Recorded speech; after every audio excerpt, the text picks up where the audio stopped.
So today we're taking a look at the Kato Dr. Yellow in N-Scale. This is a very famous Shinkansen high-speed bullet train used in Japan and it's based on the 700 series. And this is a diagnostics train, so that's why they call it Dr. Yellow. So the base set comes with 3 cars, an end car, an intermediate car with 2 pantographs on top, and the other end car. And before we get started, I'd like to thank banzaihobby.com for sponsoring this video. They are an online hobby store in Japan where you can get these Japanese model trains. I have a coupon code you can use for 10% off any model train orders. The code and the link to their website, banzaihobby.com, will be in the description down below. But yeah, let's get started here on car number 1. Alright, so here is the lead car of the train set, and it's painted in this iconic yellow livery with a blue stripe on the side. And here's how it looks like from the front. It has the same shape as the 700 series, very cool, and it's quite an older design. So on top we have the windshield for the cab, and it does go up on the sides. Inside you can see some controls, and set number T5. Now it's actually significant because T5 is actually the last Dr. Yellow in service after the D4 retired earlier this year. You can also see the chair for the train driver. Then below we have the headlights and this window for a camera, which records a video of what's in front of the train. And one thing I didn't realize is that the nose isn't completely smooth. There's actually this line here in the middle with another line in the tip, and these grooves are actually hinges to open up the nose to expose the coupler. Now on the bottom there is this teeny tiny snowplow. This is the thinnest snowplow I've ever seen, but at least it's better than nothing. Then on the side we got this light gray across the bottom. Here's a view of it from the side. We do have some bottom details molded in. You can't see where the stripe starts is actually where the curve ends, and it wraps around it. And we got this little detail that sticks out, and underneath we have the bogie just tucked in there. Then we have a lot of these divots, small little vent, and there's a small little hole which is actually supposed to be a sensor window. According to SpeedSpear, this detects trains passing by it. Pretty unique to Dr. Yellow. And then we got these 2 doors.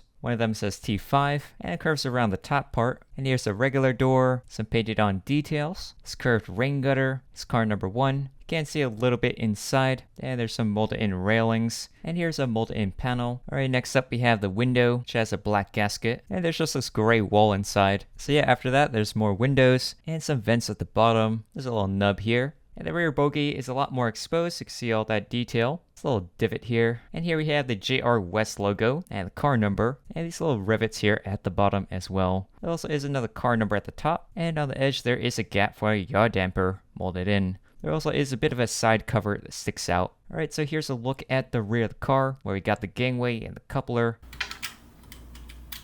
This one's actually kind of stubborn. Usually it's a lot smoother than this. It just gets stuck here at the bottom a bit. So on the other side, these windows are actually more spread apart, so there's a lot of empty space. There also is a wider wheelchair accessible door, and there's this additional part that sticks out at the bottom. Some more of that molded in detail, and if you go across there are some more vents down here, and in the front some more stuff. This side's also different because the sensor windows moved back on this blue stripe. Alright, so now let's go check out the top section. So here's how it looks like from the top. It is smooth around the cockpit area. There's a number 1, and there's some roof walkways. And you might notice if you look closely, there's actually a slight greenish hue to this. It is very subtle, but it's more apparent on the roof. But I do know that yellow is the hardest color to paint. It's just so translucent, you gotta put so many coats of it. Alright, then next up we have this little divot here, which I think is actually a sprue point. Then in the back we got these 3 boxes, which they do stick out from the top. And they each have their own unique designs. And here's another roof number. These lines go into 4. And there's this white antenna fin. Now let's go check out the bottom. So in the front we got that plow we saw before. And then here is the bogie, how it moves inside. And it's interesting, the hole is actually this octagonal shape where they angle the edges. Next up we got some lines, compartment to access the taillight. And these Kato models are made in Japan. And here's the rear bogie. And you can see the coupler.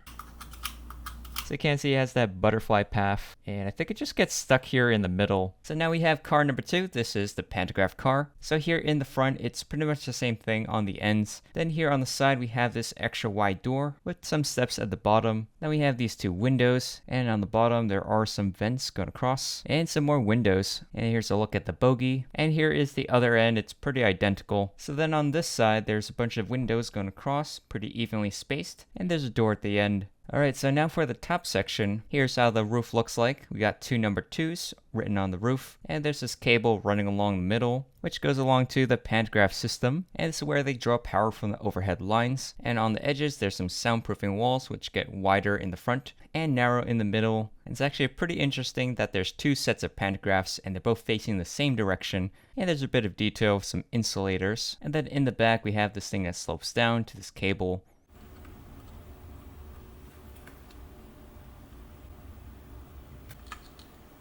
So here's how it looks like with the two pantographs raised, which is actually pretty cool. Although I later found out in operation they only use one at a time. The second one's just a backup. So even if it's down, the pantograph actually does stick out a little bit at the top. Alright, for the bottom, this car is motorized, so you can see the trucks have gears, and one wheel has a traction tire, and there is this panel that can open up. So I guess you can access the motor inside.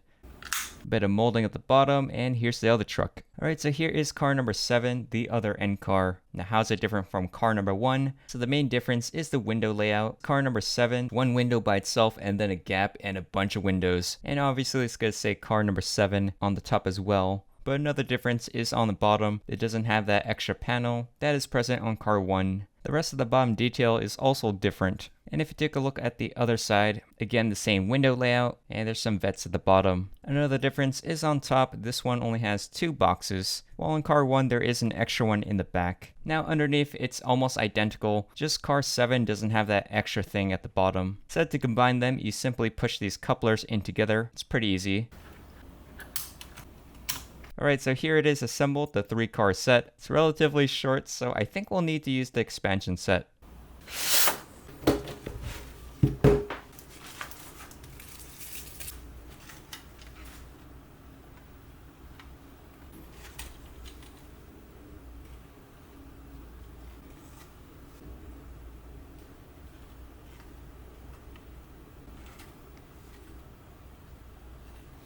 Alright, so here is the add-on set. It comes with 4 additional cars. Cars 3, 4, 5, 6. Yeah, let's get started here on car number 3, which is rolling away. So here is car number 3. It's pretty unique with this top dome. So on the end we have this extra wide door. Then we have some windows and vents going across the side. And then in the corner, it's the first time seeing this, but apparently it's a water drain outlet. That's pretty interesting. Then here's a look on the end. And the other side, it also does have that drain port. And the windows are pretty evenly spaced out. Again, that door at the end. Now for the roof section. So this main car is to observe the pantographs, so they have this observation window with a windshield wiper, and to monitor the overhead lines. It's also interesting that there's a bit of asymmetry here. This gray section just on one side, and the walkway kind of zigzags around it. Then we have this line which goes all the way across to the other end, where we have this cable head with a white insulator. Now for the bottom, we got the drain outlets on one end. Alright, so here is car number 4, and it's notably different having this white roof on top.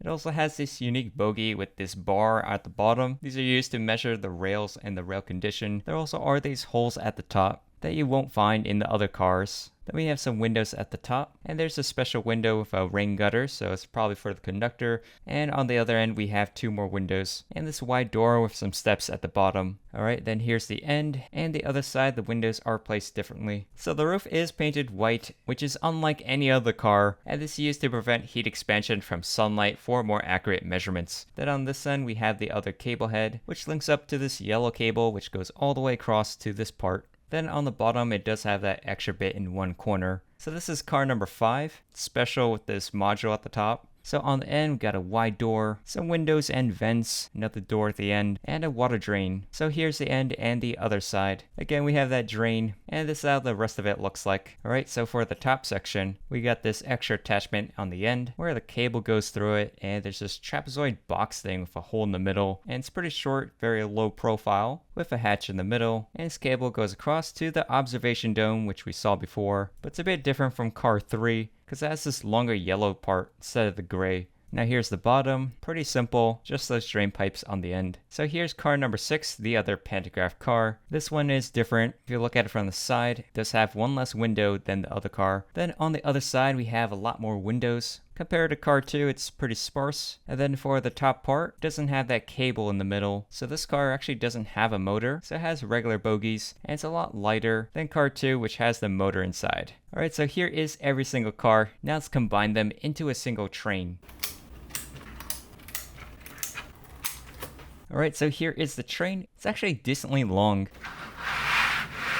Alright, so here's a collection of all of my N-scale Shinkansen. Now all of these are by Kato, except for this one on the end, that's Tomic's. So Dr. Yellow is pretty unique from all the other Shinkansen because it has this special equipment, like this camera window in the front. You know, that is not really typical of these bullet trains. Also, since it's not really for passengers, the windows are a lot more sparse and spread apart compared to the numerous windows on the other trains. Another thing are the double pantographs. That is really strange. Typically, Shinkansen just have one pantograph by itself. Now, Dr. Yellow is based on the 700 series Shinkansen. So if you go down the line, we have the 500 series, the E5, E6, E7, and the N700, which is the successor to the 700 series, which Dr. Yellow is. So it is the most related Shinkansen, but it seems like they made a lot of upgrades. I imagine that it was just going to be this, with a triangle in the middle, but the original is a lot smoother and round, while N700 it's more angular. You can see just how narrow the cab is. Compared to 700, it's much wider, and they also moved the headlights to the front. Pretty much everything is a lot more streamlined.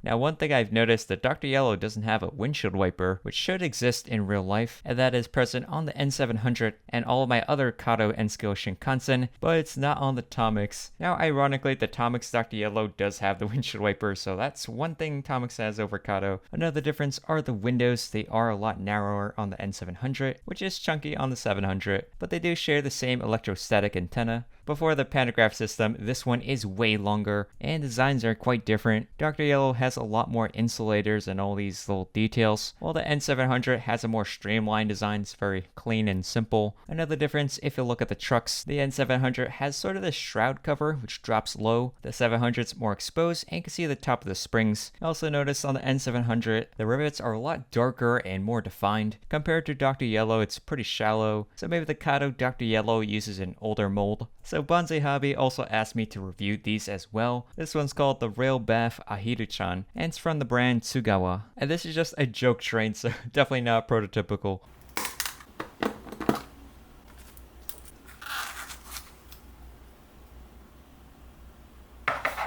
So here it is out of the packaging, and underneath there is actually a motor, and in the back there is a tail so you can pull stuff.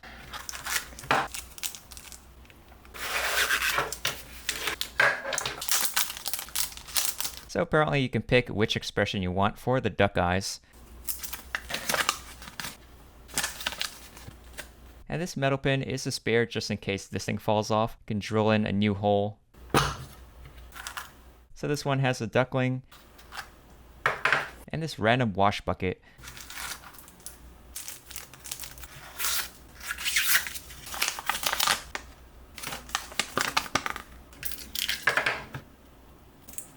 So first you cut out the decal, dip it in the water for 5 seconds, and then take it out. And after a while you can slide it into place.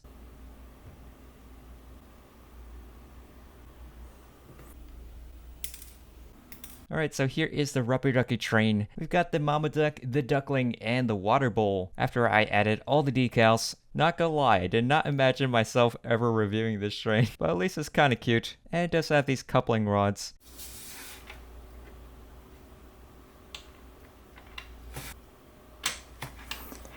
So now we have this cute little rubber ducky joke train.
So I conducted another max speed test, how fast it takes to cross 9 centimeters.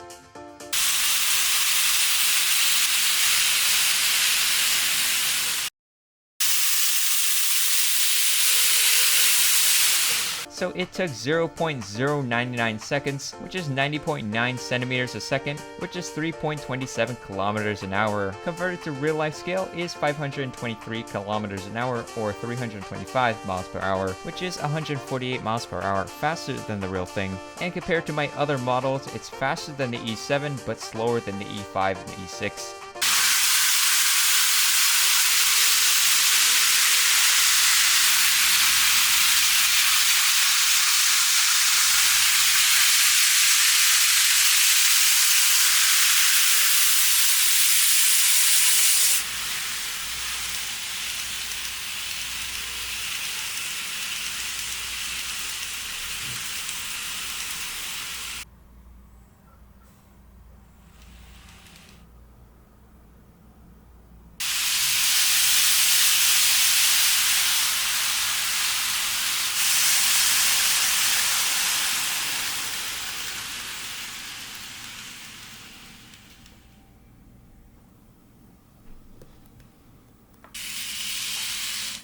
So before we get into the final thoughts, I'd like to thank Bonsai Hobbies for sponsoring this video. They are an online hobby store from Japan, where you can get this Dr. Yellow and other Japanese model trains. I have a coupon code to use for 10% off any model train products. Check out the code and link their website, bonsaihobby.com, in the description down below. So for my final thoughts, the Kato N-Scale Dr. Yellow Shinkansen, it's a very cool train. It really stands out with this bright yellow paint scheme, and being a diagnostics train, it has features unlike other Shinkansen, like the nose camera, the 2 pantographs, the sensor windows, the observation dome, the special truck, and I was even surprised they have working lights to illuminate the pantographs on both cars. I also didn't know that one of the cars would have a white roof. Now for the cons, I would say the yellow paint, especially on the top or in creases, they can be a bit greenish, but I understand yellow is a difficult color to paint, and it is very minor, you won't really notice it. Also, it doesn't seem to have a windshield wiper for the cab, unlike other Kato Shinkansen, and the coupler doesn't seem to move as smoothly, so maybe it's kind of an old molding, I'm not sure, but it doesn't seem to affect operations. Overall, I would recommend getting Dr. Yellow. It's one of the coolest and well-known Japanese bullet trains. Now for the Tsugawa TGW rubber duck set. Yeah, it's a pretty silly train, just imagine it for practical jokes. Or maybe you just like ducks, but it is functional with a motor. Surprisingly, it can even run in reverse. It is pretty small though, so it may have some trouble on slopes and derail, and you have to clean the rails pretty well or just randomly stops. Now one thing you gotta keep in mind is the yellow, it's actually not the molded in color, so I tried sanding the top of this since it's a bit rough, but it is actually painted gray underneath, so yeah, keep that in mind. But yeah, I hope you guys enjoyed the video. Let me know in the comments what you guys think, hit the like button, and subscribe for new videos, and I'll see you guys in the next one. Bye.